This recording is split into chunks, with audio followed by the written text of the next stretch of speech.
আমরা অতীতে যা হয়েছে না হয়েছে আমরা অতীত নিয়ে অত ঘাটাঘাটি করতে রাজি না। আমরা আগামী দিনে আমাদের পথ চলাই আমরা শ্রেষ্ঠত্ব অর্জন করতে চাই। মাননীয় স্পিকার, আপনাকে ধন্যবাদ।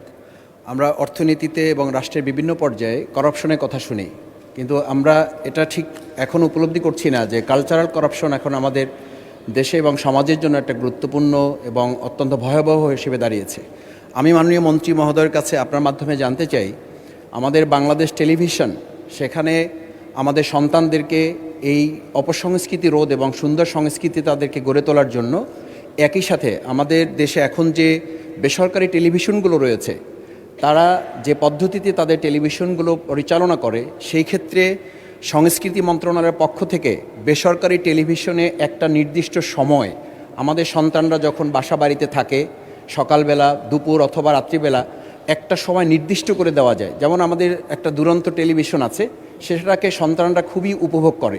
ঠিক একইভাবে আমি মাননীয় মন্ত্রী মহোদয়ের কাছে জানতে চাই যে আমাদের এই বেসরকারি টেলিভিশনগুলো কোনোভাবেই আমি লক্ষ্য করি না যে আমাদের সন্তানদেরকে এবং প্রজন্মকে সংস্কৃতিতে তুলে ধরার জন্য তাদের কাছে কোনো লেসন দিচ্ছেন।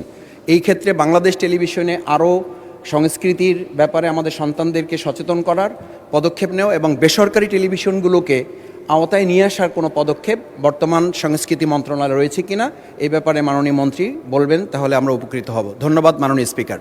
ধন্যবাদ মাননীয় সদস্য। মাননীয় মন্ত্রী।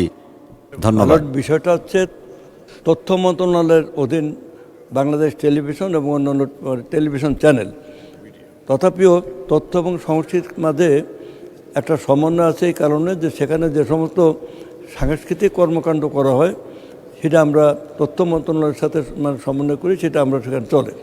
বা আমরা না চাইলেও সেখানে টেলিভিশন সার্ভিসের জন্যেই সেখানে গান বাজনা নাটক সমস্ত কিছু কন্টেন্টগুলো থাকে। তো আমরা সমস্ত ক্ষেত্রেই একটা নবজাগরণ আনার চেষ্টা হচ্ছে মাননীয় প্রধানমন্ত্রী জনাব তারেক রহমানের নেতৃত্বে।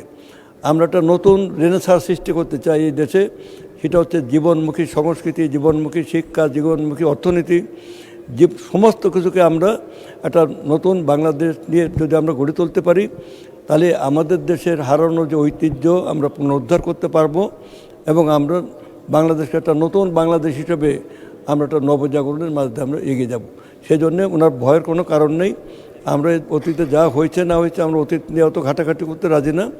আমরা আগামী দিনে আমাদের পথ চলাই আমরা শ্রেষ্ঠত্ব অর্জন করতে চাই, এই কথাগুলো আমি বলতে চাই মাননীয়।